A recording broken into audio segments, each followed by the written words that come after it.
Viewers, welcome back to the third part of the March Anew series, and we already covered the international and national affairs. Now this episode we are going to cover this part. We are going to cover the trends, and I'm sure this is going to be useful.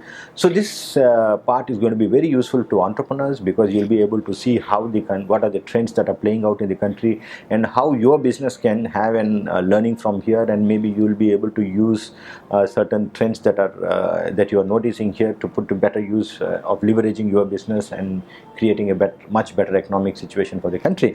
So one of the first things that we want to talk about is that the average rural power supply duration has increased in our country. Now, from a 12.5 hours in 2014-15, we have been able to increase it to 18.5 hours in 2019-20. Now, this is very, very significant because we all know the heart and soul of India lies in rural India, and the rural India being able to get power is going to have a disproportionate benefit to the country because a lot of people will be able to read and get educated, and there's a possibility for the industries to move to these hinterlands and small B and C class towns and provide employment to them, and therefore maybe you'll be able to prevent large scale migration of people because the migrant laborers have always been something who have lost out a lot more to gain a few pennies. And therefore, providing the rural power supply on a continuous basis is going to improve the opportunities. Apart from what we mentioned, also we will be able to help them run their water pumps, and then therefore improve their agriculture. So that's a very positive thing, and we are also very close to achieving 100% electrification of all our villages. And one of the things that we have to be very proud is in the recent time India has transformed from being a power deficit country to a power surplus country. So the total installed capacity in the country today is 3.77 lakh megawatts as compared to the peak demand of 1.89 lakh megawatts. So what is the message that we can take from here is that right now we have an overcapacity, which means there's very little possibility of power cuts that's going to happen in the country. If at all there's going to be any power cut, it is not going to be because we are having less generation, because we may have challenges with the transmission and distribution network, but not on the production side. So out of the three challenges that we face, one of them is taken care, and the government is very keenly focusing on one nation, one grid, one frequency. Now, we all know with respect to power, a lot of times it's not availability of power which is important, but it's also the consistency of grid frequency which is very, very important. And therefore, when we are going to have surplus power, it is very easy to maintain grid consistency. So now this could play out in two different things. While it could improve the employment opportunities in rural India, it could help shift a lot of manufacturing from cities to the second tier and third tier places. It will also be a challenging for companies which are selling UPS because uninterrupted power system and battery-based systems were traditionally available because of power failures. Now, if you notice a city in India, Bombay, Mumbai, you will actually have people using very little UPS because the power distribution companies there have always ensured assured power with with reliable frequency all through. Whereas the rest of India, we always are used to either inverters or UPS. Now, when you're going to have this one frequency, one nation, one frequency, one grid approach, so obviously the business for UPS and inverters could come down. But on the other side, we will be able to see a little bit of broadening of our industrialization, moving away from cities to rural areas, and thereby increasing their employment potential. The second thing that, continuing on the same power line, is that India has achieved nearly 92.97 gigawatts of renewable energy.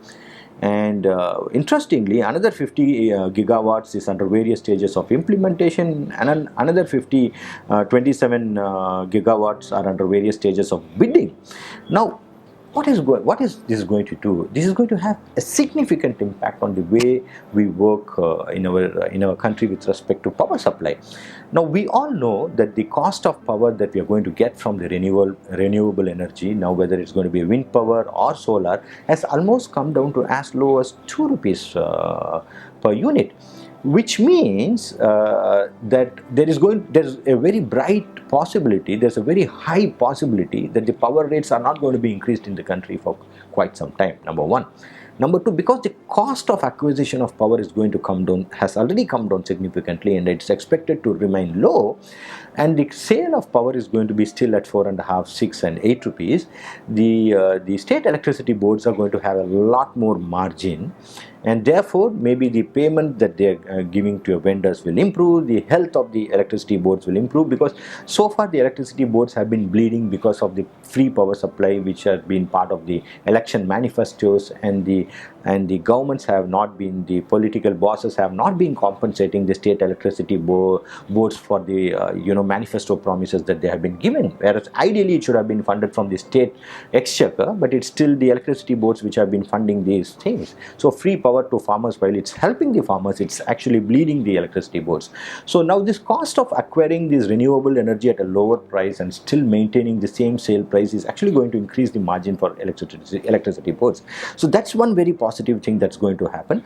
Now this will also bring in business for a different set of industries. So industries which are focusing on power banks and capacitors are going to come into play, because while the advantage of renewable energy is its low cost of manufacture right now, the biggest disadvantage is it's not a reliable source of power, because if you see the solar power, it kind of increases with daytime and reduces with night, and there's no generation in the night. And with respect to wind energy, it is very directly proportional to the force of the wind, and it's only available in certain duration of the the seasons in the country.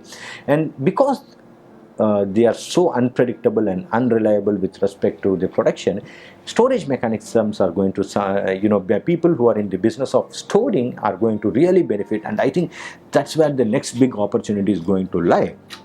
And the third biggest advantage we are going to see is that we are definitely going to see that a lot of old thermal power plants which have been producing at a much higher cost, which have been polluting, which have been closer to the cities, are definitely on their way out. So we are very clearly going to see and watch that inefficient thermal power plants are going to get booted out, and then even the existing power plants are going to invest a lot of money in improving their efficiency and reducing their cost of operations, and renewable energies being able to play a significant part in the country's power scenario.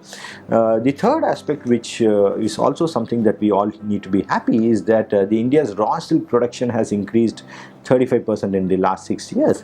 Now, India has traditionally been part of the old silk route, and then we have a tradition of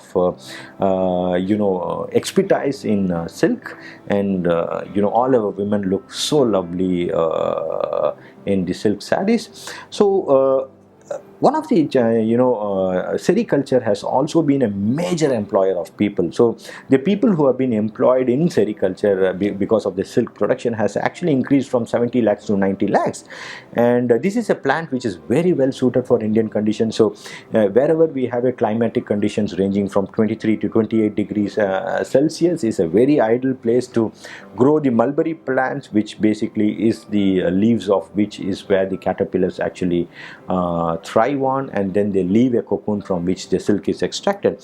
So this is one industry, when it grows, not only provides employment, it also starts leveraging one of the core strengths and skills of Indian industry, Indian artisans, and then therefore it could be a very good economic opportunity for the farmers.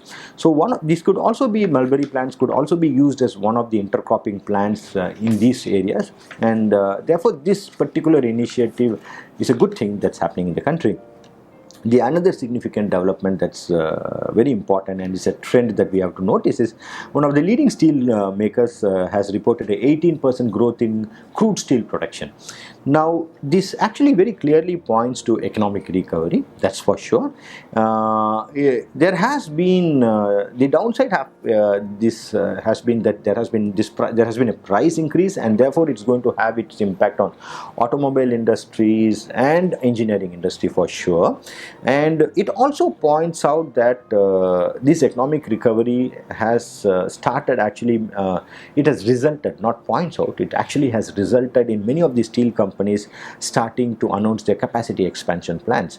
and the steel industry has been a major contributor to the GST collection of the country, and steel along with cement is one of the very key indicators with respect to the revival of the Indian construction sector. So that's one very positive thing. The other very positive news that has happened, which is something which we'll have to be very proud of, this has been a ministry which has done very well in the recent times. Railways surpasses the last year's numbers of freight loading as of March 11, 2021. So as of March 11th, we crossed 1145.61 million tons of freight movement. Now, what this actually has, why this trend is significant is because railways is slowly turning out to be a significant competitor to the road transport. Now, one of the benefits that road transport had was that it was able to move closer to the area of the production, and it was able to take it closest to the area of consumption, number one. Number two, the road transports also benefited from the abolition of the nakas, or the checkposts, and therefore they were having an upward trend, but their cost of transportation is higher. They also could cause accidents and congestion in the roadway, and railways during the COVID lockdown actually focused a lot on their internal mechanisms and made themselves competitive, and it's really turning out to be a very big competitor for roadways. So businessmen who are into roadways, you really need to sit up and then take notice of this new threat that you're going to create. Because what has railways done? Railways has electrified all their most of their routes. In fact, they're aiming for 100% electrification of their broad gauge network, which means their cost of transportation is going to constantly come down. Just recently, some time back, we were talking about how the cost of electricity is not going to go up for quite some time because of the renewable energy the supply that's been happening. Railways also smartly started moving out of the power purchase agreements with state governments, because they were selling railways at 8 rupees, 9 rupees per unit, and railways on its own started setting up solar power plants or taking stakes in huge solar power plants, and therefore they started enjoying the benefit of acquiring the power at 2 rupees and 3 rupees or less than 4 rupees, and thereby saving considerable amount of cost for them. But also it helps them to stay competitive with respect to road, because road is still using fossil fuels, whereas railways is using electricity to transport, and we obviously know when you use electricity for transportation, your cost of transportation comes down. So apart from having power purchase agreement with new people, it has also set up a lot of captive solar plants. It has focused a lot on track decongestion, mainly keeping the freight movement into mind. It has set up a lot of dedicated sales unit at divisional level to go and capture the road-based market and shift it to railways. And it has now defined departure and arrival schedule for their freight trains, just like you have your passenger trains, which means the reliability of the goods moving from X to Y to Z is more assured because of a timetable based freight movement. And then they also have bought in wagon movement tracking softwares, which means the people who book the wagons will be able to actually track where their goods are. And they also have built a huge storage yards. Railways always had a huge land bank. Now Concor is one of their subsidiaries or very close associates, and along with Concor they have been able to set up huge storage yards, which means any mass producer of goods, like at least industries like cement and steel and engineering goods, will find railways extremely attractive. Even passenger car manufacturers, and they are going to find railways extremely useful in transiting their goods. You also saw that railways recently transited a lot of cars to Nepal, up to the border in Phobisganj and Biratnagar border, and therefore railways is really coming up as a serious competitor, guys. So the people who are in roadways, you really need to wake up, and we will have to see how this doesn't affect your business. The final input that event that has happened recently, which will be part of this part of the Anew series, is that there's a very significant trend that restaurants are becoming smaller. So a lot of drive-through restaurants are, we are seeing an increase in a lot of drive-through restaurants, and home deliveries are becoming a norm. So this actually will get accentuated with, Ola Electric is putting up a huge plant on the border of Karnataka and Tamil Nadu. Now what could actually unfold from here is the cost of last mile delivery is going to significantly come down when Ola Electric vehicles start running all over India. because it's going to use electric vehicles, which will just consume, which will just cost 1/10 of a vehicle which is using fossil fuel, and therefore the last mile connectivity cost is going to significantly drop. If that drops significantly, then home delivery of food and other things is going to increase. So we are going to see a pattern of lesser and lesser restaurants. So people in restaurant business, please realize that there is going to be a tectonic shift in last mile delivery, and therefore you should now focus on reaching out more to your customers by making food healthy, appealing and qualitative, and of course use last mile delivery to reach a larger audience. And taking a cue from this, any business which is into retail, you will see that the home delivery is going to improve significantly. So people in medical shops and grocery shops and fashion shops and all these things, you're going to see a tremendous increase in home delivery, just because the cost of last mile delivery is going to come down.